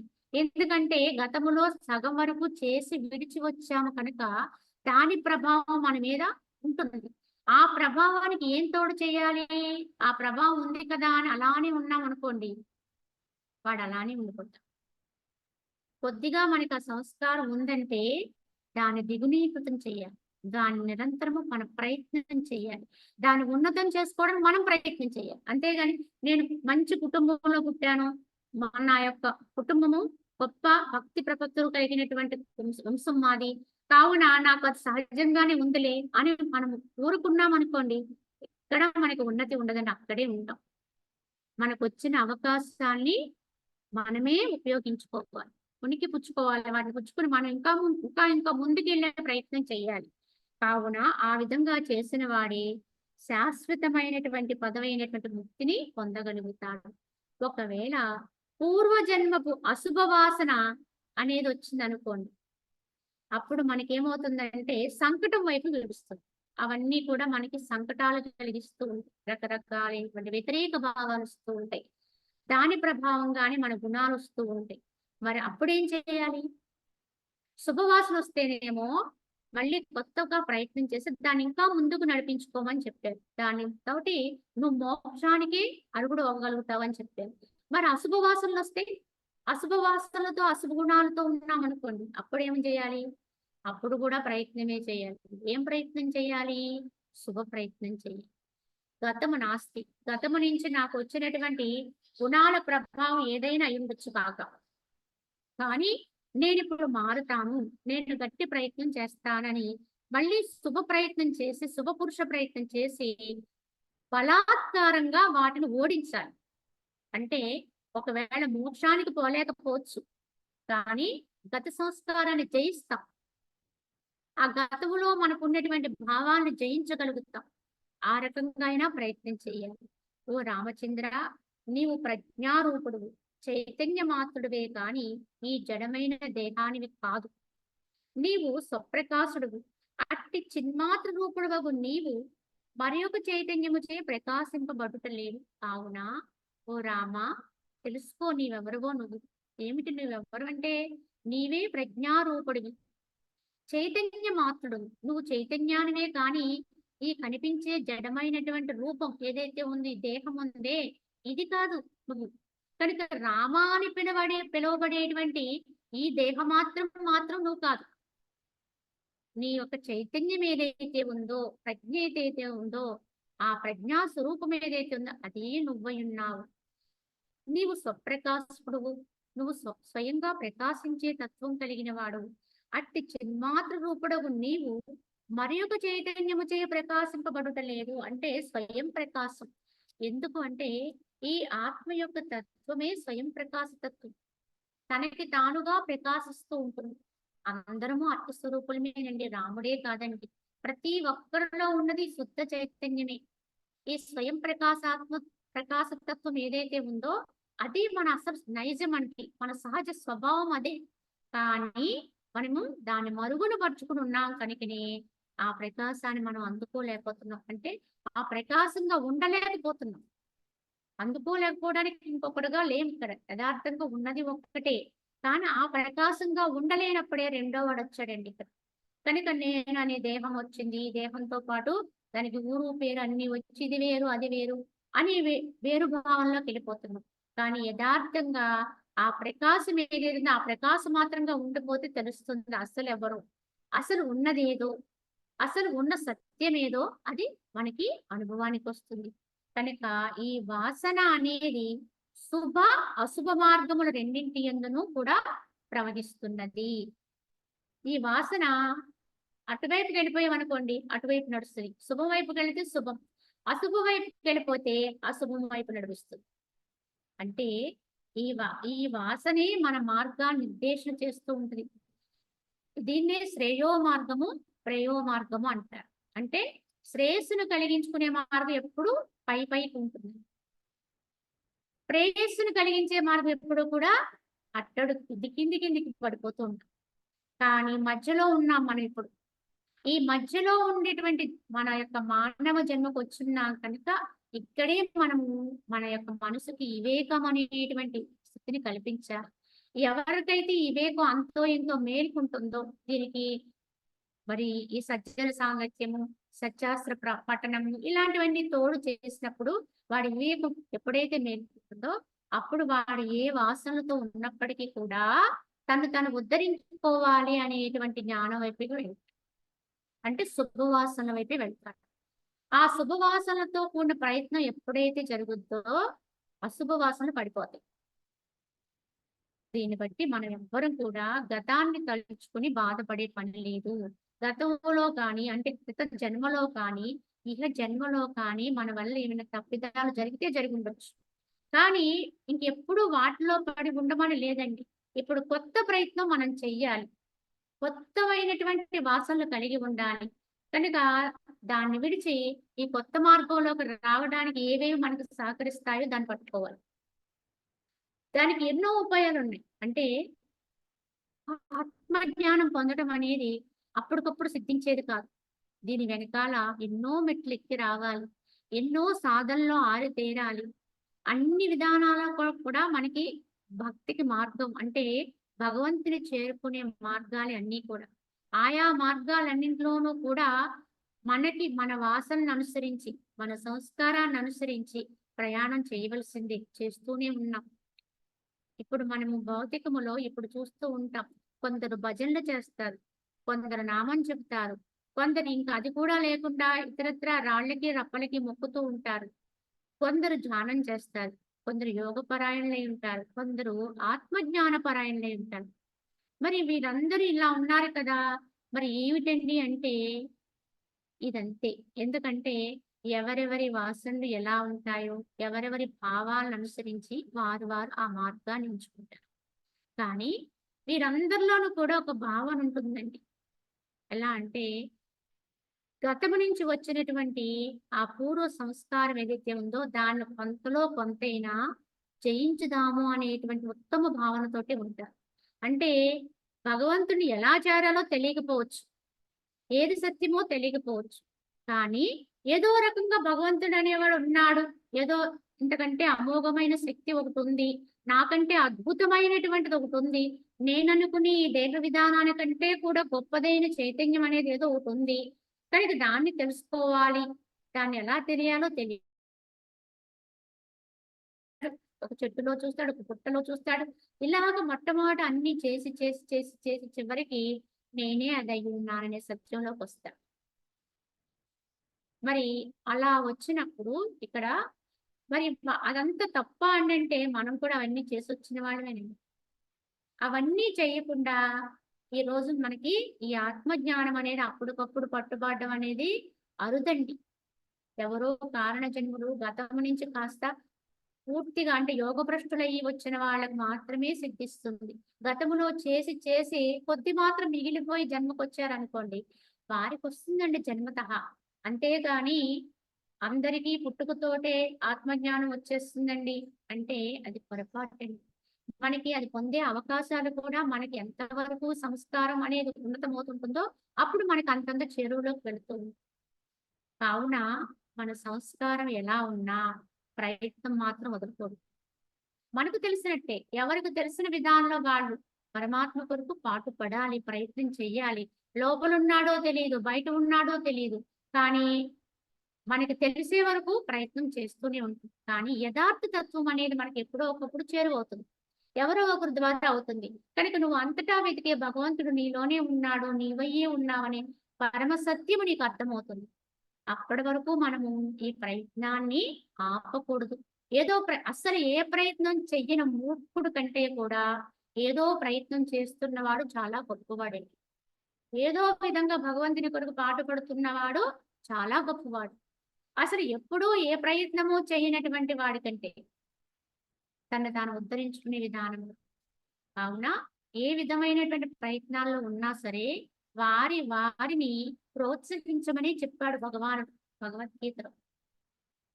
వారిని విమర్శించి లేకపోతే వారిని ఇంకా అధమమైనటువంటి స్థాయిలోకి మనం తొక్కేయాలనే ప్రయత్నం చేయకూడదు. అది జ్ఞానానికి సూచన కాదండి. యథార్థమైన జ్ఞానవంతుడు ప్రతి వాళ్ళని తనతో పాటు పైకి లాగడానికి చూస్తాడు. ఇంకా వాళ్ళు చేసేదాన్ని ఇంకా ప్రోత్సహిస్తూనే వాళ్ళు ఇంకా ముందుకి పైకి చివరికి తానున్న స్థాయిలో తానైన స్థాయిలోకి రావడానికి వాళ్ళకి సహకరిస్తాడు. అదండి జ్ఞాని యొక్క లక్షణం. ఆ విధంగానే మనం జగత్తుని ఎంతో కొంత మనం చేయగలిగినంత మనం అనుభవిస్తూ అందరిలో ఉన్నటువంటి ఆత్మ ఏదైతే ఉందో అది ఉద్ధరింపబడితే నేను ఉద్ధరింపబడినట్లే అన్నటువంటి స్ఫూర్తిని పొందాలి. అటువంటి ఆత్మజ్ఞానే ఈ యొక్క సంఘానికి కానీ సమాజానికి ఉపయోగపడగలదు. ఈ విధంగా మనం అర్థం చేసుకోవాలి. కావున ఏ విధమైన వాసనలు ఉన్నప్పటికీ శుభవాసనలున్నా అశుభవాసనలున్నా వదలకూడదు ఏంటంటే ప్రయత్నాన్ని వదలదు. అశుభవాసనలు ఉన్నాయనుకోండి ఇప్పుడు శుభ ప్రయత్నాలు మొదలెట్టాలి. వాటి స్థానే ఆ చెడ్డ లక్షణాన్ని ఎదుర్కోవడానికి మంచి లక్షణాన్ని తెచ్చుకోవాలి. ఒకవేళ మనం అందులో ఒకసారి ఓడిపోయాం అనుకోండి మళ్ళీ ఆ చెడ్డ లక్షణం వచ్చేసింది. కోపం వదిలేయాలనుకున్నాం, చెడ్డ గుణం అని తెలుసుకున్నాం, కానీ అది వదలదండి మనల్ని. 1, 2 మార్లు ప్రయత్నం చేశాం, అయినా అది మళ్ళీ వచ్చేస్తుంది. అయినా సరే చెయ్యి. ఎన్ని మార్లు మనకు వచ్చిందో అన్ని మార్లు ప్రయత్నం చెయ్యి. ఎన్ని మార్లు ఆత్మని గుర్తు పెట్టుకుందాం అనుకున్నాం కానీ మర్చిపోతున్నాం, విస్మరణ అయిపోయి మళ్ళీ మాయలో పడిపోతున్నాం. ఎన్ని మార్లు పడిపోతే అన్ని మార్లు మళ్ళీ గుర్తు చేసుకో, మళ్ళీ లేవనెత్తుకు. అందుకే ఇది డబ్బెట్టి కొనేది కాదండి. కానీ నిరంతర ప్రయత్నం ఉండాలి. ఇక్కడ మనకి ఒక మహానుభావుడు నిత్యానంద స్వామి అని ఒక ఆయన చెప్తారు. యోగుల భాష ఎప్పుడు కూడా ఒక ఒక గుహ్యతం. అంటే వారి భాషలో మాట్లాడతారు. బయట విన్న వాళ్ళకి అవి సామాన్యమైన మాటల్లా తోస్తాయి. కానీ అంతరార్థం తెలుసుకుంటే అందులో ఎంతో గూఢమైన జ్ఞానం ఉంటుంది. ఆయన అన్నారు, ఒక శిష్యురాలు వచ్చి స్వామి, ఆయన ఆవిడొచ్చి ఆయన దగ్గర తనకు ఉన్నటువంటి ఒక సమస్యని చెప్పుకుంది. ఆవిడ సమస్య ఏమిటో మనకు తెలియదు. కానీ ఆయన చెప్పిన సమాధానం మాత్రం ఒక గీతలో ఇచ్చారండి, నిత్యానంద. అది ఆ స్వామి నుంచి వచ్చినటువంటి చిదాకాశ గీత. ఆయన అంటారండి, గూట్లో రామచిలుక కింద పడిపోయింది అనుకోండి, గూట్లో పక్షి కింద పడిపోతే అప్పుడు నువ్వేం చేయాలి? దానికి రెక్కలు కట్టి గూట్లో పెట్టి మాటలు నేర్పించాలి అని చెప్పారు. చెప్తే సరే అని చెప్పేసి ఆవిడ వెళ్ళిపోయింది. ఇది పక్క వాళ్ళు వీళ్ళు విని అలా చేస్తే బాగుంటుందని చెప్పారు స్వామి అని చెప్పి వాళ్ళు రామచిలకను కొనుక్కుని ఒక పంజరాన్ని కొని తెచ్చుకుని ఆ చిలక రెక్కలు కట్టి గూట్లో పెట్టి దానికి అలా నువ్వు ఇలా అని చెప్పి మాటలు నేర్పిస్తున్నారు. ఇదేంటండి ఇలా చేస్తున్నారు అంటే, మా స్వామి చెప్పారు, మా అక్క గురువు గారు చెప్పారు అని చెప్తుంటే, చూడండి అది ఎంత అజ్ఞానపూర్వకమైన క్రియో. ఆయన ఏ భాషలో చెప్పారో అర్థం చేసుకోవాలి. ఆవిడ అడిగిన ప్రశ్న ఏమిటి? నా మనసు నిలబడట్లేదండి, ఆత్మీయందు నిశ్చలంగా ఉంచుదామంటే అది పదే పదే పదే పదే గాడి తప్పి పడిపోతుంది. కనుక నేను ఇప్పుడు ఏమి చేయను అని అడిగిందంట ఆవిడ. అప్పుడు ఆయన చెప్పారు ఈ సమాధానం. అది రామచిలకలా ఎగిరిపోయే లక్షణం కలిగింది ఆ మనసు. కనుక అది కింద పడిపోయింది అనుకోండి, పడిపోయిందని వదిలేయకండి. ఎన్నిసార్లు పడిపోతే అన్నిసార్లు లేవనెత్తండి. లేవనెత్తి రెక్కలు కట్టండి అన్నారు. అది ఎగరకుండా అటు ఇటు పోకుండా విషయాల్లో ఏమీ లేదనేటువంటి తత్వంతో దాన్ని రెక్కలు కట్టి కూట్లో పెట్టండి. అంటే ఏంటి? తమ స్వస్థానములో ఆ యొక్క మనసుని నిశ్చలం చెయ్యాలి. అది ఎగరకుండా చెయ్యాలి. అది ఎగరకుండా రెక్కలు రెక్కలోటే కట్టెత్తే సరిపోదండి. మరి ఏం చేయాలి? భాష నేర్పాలి. భాష అంటే మాటలు నేర్పడం అంటే ఎందుకు ఎగరకూడదనేది దానికి అర్థం అవ్వాలి. అప్పుడు నువ్వు రెక్కలు ఇప్పేసినా అది ఎగరదండి. అంటే ఏమిటి? ఇదంతా కూడా అశాశ్వతము. నువ్వు ఏ వైపుకు వెళ్ళినా నిత్యమైంది, సత్యమైనది, యథార్థమైనది ఏదీ లేదు. పరిపూర్ణమైన ఆనందాన్ని ఇచ్చేది ఈ ప్రపంచంలో ఏదీ లేదు అనేది దానికి అర్థమయ్యే భాషలో బోధ చేస్తూ ఉండాలి. దీన్నే ఆత్మ విచారణ అంటారు. ఆ బోధ చేస్తూనే దాన్ని నిగ్రహించుకుంటూ ఉండాలి. దాని లోపలికి అలా పెట్టి ఉంచుకోవడానికి స్వస్థానములో అంటే ఆత్మస్థానం అనే గూట్లో దాన్ని పెట్టాలి. ఆత్మనిష్టలో ఉంచాలి దాన్ని. అలా ఉంచితే తద్వారా అది కొన్ని రోజులు కొంతకాలం అభ్యాసం అవగా ఇలా ఎన్నిసార్లు పడిపోతే అన్నిసార్లు చేయండి. ఇందులో మీకు అవసరం ఏముంది? పడిపోయినప్పుడల్లా తీసి గూట్లో పెట్టండి అన్నాడు. ఏ గూట్లో పెట్టాలి అంటే, ఏమి గూడండి అంటే తమ స్వస్థానమే అక్కడ గూడండి. కనుక ఆజ్ఞాచక్రం అనే దృష్టి మనం పెట్టుకుంటే అక్కడే ఆ మనసుని కనుక నేర్పగలిగితే అంటే ఏమిటి? యథార్థ తత్వం దానికి బోధ చేస్తూ ఉండాలి, వివేకవంతం చెయ్యాలి. అలా చేయగా అదేమవుతుంది? రెక్కలకి కట్టిన కట్టు విప్పేసినా అది ఇంకా ఎగరదండి, అక్కడే ఉండిపోతుంది. అదే లయత్వము, మనోలయత్వము అంటే అదే. అంటే దానికి మొట్టమొదట అభ్యాసం. అభ్యాసేన తు కౌంతేయ వైరాగ్యేన చ గృహ్యతే. భగవానుడు కూడా ఇదే చెప్పారు. ఏం చేయాలి? అభ్యాసం చేయించాలి, వైరాగ్యం నేర్పించాలి. ఈ రెండింటి ద్వారా మనసు స్థిరపడుతుంది, నిశ్చలత్వంగా ఉంటుంది. ఎక్కడ ఆగాలో అక్కడ ఆగుతుంది అని చెప్పారు. ఇదే నిరంతరం మనం చేయాలి. దీని కొరకు ప్రయత్నం చేయాలి. కావున అంతేగాని బయట రామచిలకని గూట్లో పెడితే ఏమొస్తుందండి? ఏమీ రాదు. అసలు రామచిలక ఎవరో తెలుసుకోవాలి, దాన్ని గుర్తులో పెట్టాలి, దాన్ని నిశ్చలం చెయ్యాలి. అలా మనం ఈ యొక్క పడిపోతున్నా అంటే మనసు నిలవకపోయినా ఎన్నిసార్లు నిలవకపోతే అన్నిసార్లు మళ్ళీ ప్రయత్నం చెయ్యాలండి. నిలవట్లేదు కదా అని వదిలేసామనుకోండి, అది ఎప్పటికీ మనకి ఎప్పటికీ లోబడదు. ఆత్మకి ఎప్పటికీ వంకదు. ఎప్పుడు బయట తిరుగుతూనే ఉంటుంది అది. కావున ఎన్నిసార్లు వెళ్ళిపోతే అన్నిసార్లు తీసుకురా. నిగ్రహించు, అంతర్ముఖత్వాన్ని కలిగించు. ఇదే ఇక్కడ శ్రీరాముడు చెప్పేది కూడా. ఈ శుభ ప్రయత్నం అనేది ఒకవేళ నువ్వు చేస్తూ మధ్య మధ్యలో వీగిపోయినా, ఒకవేళ చేయలేక అది పడిపోయినా అంటే అశుభంలోకి వెళ్ళిపోతావు. మళ్ళీ రాకూడదు అనుకున్న గుణాలు మళ్ళీ వచ్చేసినాయి, కోపం రాకూడదు అనుకున్నావు, మళ్ళీ కోపం వచ్చేసింది. ఇప్పుడు ఏం చేయాలి? వచ్చేసింది కదా అని చెప్పేసి దాని ప్రభావానికి లోను కాకూడదు. ఒకటి గమనించండి, అసలు నా కోపం వచ్చేసింది అనే విషయం నీకు అర్థమైతే వెంటనే తగ్గిపోతుంది. కానీ సామాన్యుడికైతే కోపం వచ్చిందనుకోండి యువసత్వం వస్తుంది. అంటే ఆ వచ్చిన దాన్ని వేరుగా చూడడు, దాంతో కలిసిపోయి దాని ప్రదర్శన చేసేసి పైపెచ్చు నాకేం కలగలేదు, నేను బానే ఉన్నాను అనుకుని మభ్య పెట్టుకుంటా. కానీ కోపం వచ్చింది అనే విషయం గ్రహింపవుతుందంటే నేనుగా ఉన్నాను, మనసుగా ఉంది, గుణాలుగా ఉన్నాయి, ఇప్పుడు ప్రమాదం రాదండి. అది వెంటనే నిగ్రహించబడుతుంది. అలా ఉన్నప్పుడు దాన్ని చూడగలిగే నేర్పరితనం మనకొస్తే, ఆ నిశ్చలత్వం మనకొస్తే.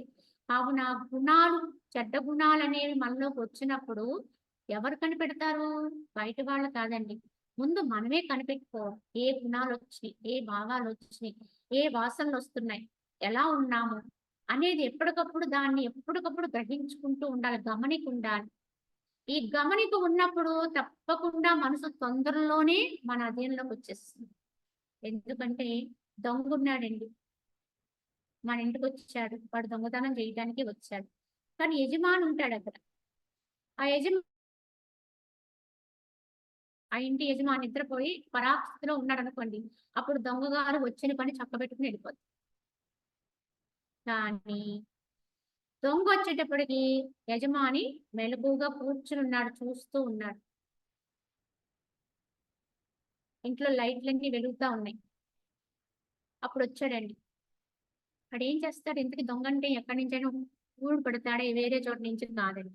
ఇంచుమించుగా మనకు తెలిసిన వ్యక్తులే. అంటే వాడు ఎప్పుడైతే తెలియకుండా చెడ్డ పని చేద్దాము అనే ఆలోచన వస్తే వాడే దొంగ అయిపోతాడు అంతే. ఇంకొకటి తెలియకుండా ఆ చెడ్డ పని చేసేద్దామనేటువంటి లోపల ఒక ఆలోచన వచ్చిన వాసన, అది వాడిని దొంగని చేసేస్తుంది అంతే. కనుక వాడు వస్తే మనం చూస్తూ ఉన్నాం. పైపెచ్చి మనం ఏమంటాం? రండి కూర్చోండి అని చెప్పాం అనుకోండి, అప్పుడు ఆ దొంగ ఏం చేయగలడండి? వచ్చి నిజంగా మనకు తెలిసిన వ్యక్తి అయితే మన ముందే కొంతసేపు ఉండి అటు ఇటు తిరిగి వెళ్ళిపోతాడు, ఏదో మాట చెప్పి. ఎందువల్ల అంటే ఇక్కడ మెలుకు ఉంది చూడండి, ఆ మెలుకు ఉండడం వల్ల వాడు ఏం చేయలేదు. అలాగే ఆత్మే యజమాని అండి ఇక్కడ ఇంటికి. ఆత్మే ఆ ఇంటికి యజమాని. ఈ గృహానికి, ఈ దేహాలయానికి యజమాని ఆత్మ. ఈ ఆత్మ అనేటువంటి స్థితి ఎప్పుడు మేలుకుని ఉందనుకోండి, ఎరుకలో జాగృతిలో ఉందనుకోండి, ఏ దొంగలైనా వచ్చి, ఈ దొంగలు ఎవరండి? వర్గాలే దొంగలు, ఈ గుణాలే దొంగలు, ఈ భావాలే దొంగలు, ఇవన్నీ వచ్చి ఇక్కడి నుంచి ఏదో పట్టుకుపోదామనే భావనతో వస్తాయండి. మనసు అనేక రకాల లక్షణాలతో ఉంటుంది. కానీ ఈ గమనింపు ఉందనుకోండి, అక్కడ ఎరుకలో ఉన్నాడనుకోండి, అప్పుడు అవి ఏమి చేయలేవండి. పైపెచ్చు ఆత్మగా ఉండడం తప్ప ఏమి అనక్కర్లేదు, చెప్పక్కర్లేదు. వాటంతటా అవే వెళ్ళిపోతాయి. అక్కడ వాటికి స్థానం ఉండదు, అవి నిలదొక్కుకోలేవు. కనుక వచ్చినట్టే పలాయనం చిత్తగిస్తాయి. ఎవడైతే ఆత్మని ఆత్మగా, తనని తానుగా నిరూపణగా, తన ఎరుకలో తాను ఉంటూ ఉంటాడో, వాడి చుట్టూ ఉండేటువంటి అనేక రకాలైనటువంటి ఏవైతే ఉన్నాయో ఆ మనఃపూర్వకమైన లక్షణాలు, అవన్నీ కూడా పలాయనం, వాటంతట అవే వెనుదిరిగిపోతాయండి. ఈ సత్యాన్ని గమనించాలి. కావున ఎల్లప్పుడూ కూడా మనం చేయవలసింది ఏమిటంటే ప్రయత్నమే ఉన్నతం చేసుకుంటూ ఉండాలి. ఎప్పుడు కొంత ప్రయత్నం చేస్తాం, ఆ ప్రయత్నం ఇంకొంచెం పెంచుకుని చివరికి ఎక్కడ ఆగుతుంది ఈ ప్రయత్నం అంటే తానుగా అయిపోయేటప్పుడు వరకు వెళ్ళాలి. చివరికి తానైన ఆత్మగా నిలిచిపోయే వరకు ఈ ప్రయత్నం సాగుతూనే ఉండాలి. ఆ విధంగా మనము గత సంస్కారాల్ని ఓడించాలండి, చేయించాలి. ఎన్ని వచ్చినా మనము వాటికి భయపడవలసిన అవసరం లేదు. మన మెలుకు మనకుంటే, మన ప్రయత్నం మనకుంటే అవన్నీ వచ్చిన దాన్ని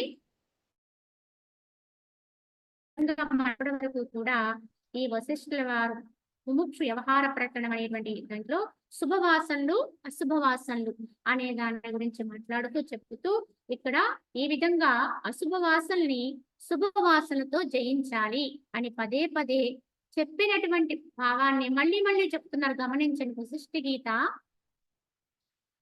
సామాన్యులు వినలేరండి. ఎందుకంటే ఇది ఒక పురాణ కాలక్షేపం కాదు, ఒక కథా కాలక్షేపం కాదు. ఇది సామాన్యంగా మామూలుగా ఉండే వ్యక్తులు ఎవ్వరు కూడా దీన్ని వింటే 1-2 సార్లు వినగలుగుతారు తప్ప అంతకు మించి వినలేరండి. ఎవరైతే పరమాత్మ కొరకు ఆత్మ కొరకు తపన పడుతూ ఉంటారో, ఎవరైతే తమను తాము సాధకులుగా అంటే మలుచుకోవడానికి సర్వయత్నాలు చేస్తూ ఉంటారో, దీంట్లోనే కింద మీద పడుతుంటారో వాళ్ళకి అవసరము వాళ్ళు తీసుకోగలుగుతారండి. కావున ఇది అందరూ ఏదో వింటారు అనే ఆలోచన ఎప్పుడు పెట్టుకునేది లేదు. అసలు అవ్వదండి అసలు అది. అవునా?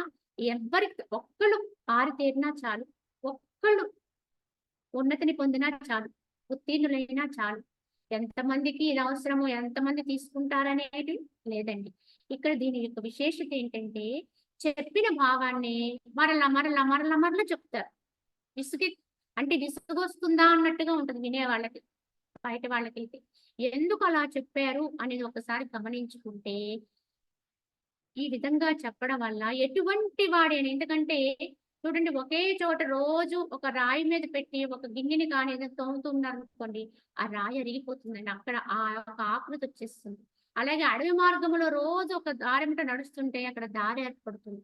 అలానే వశిష్ఠుల వారు కూడా ఈ యొక్క మానవుడిలో ఉండేటువంటి అజ్ఞానాన్ని గమనించి ప్రతిరోజు ఇది భాషని ఈ రకంగా చెప్పిన భావాన్ని మరల దాని మీదే పెడుతూ ఉంటే తప్పకుండా వాడిలో ఎక్కడో ఓ రోజున స్పందన వస్తుంది, మారుతాడు అనే దృష్టితో అవ్వచ్చు, అది ఇంకా రూఢపరచుకోవడం కొరకు కావచ్చు. కనుక చెప్పిన భావాన్ని మరల చెప్పడం దీని ప్రత్యేకత అండి. ఇది గమనించండి. కావున శ్రద్ధగా అంటే మీరు ఎంతవరకు దీన్ని తీసుకోగలరో అంత ఫలం ఉంటుందండి. ఎంతవరకు ఆచరణలో పెట్టుకోగలుగుతారో అంత ఫలం ఉంటుంది అభ్యాసం చేయగలిగితే. కనుక ఆ విధంగా గమనించండి. ఈ రోజుకి ఇక్కడి వరకు మనము దీన్ని చెప్పుకున్నాం. రేపటి నుంచి మరలా ఇదే ఇంకా ముందుకు కొనసాగుదాం. మరి ఓం తత్సత్. శాంతి మంత్రం చెప్పుకుందాం. ఓ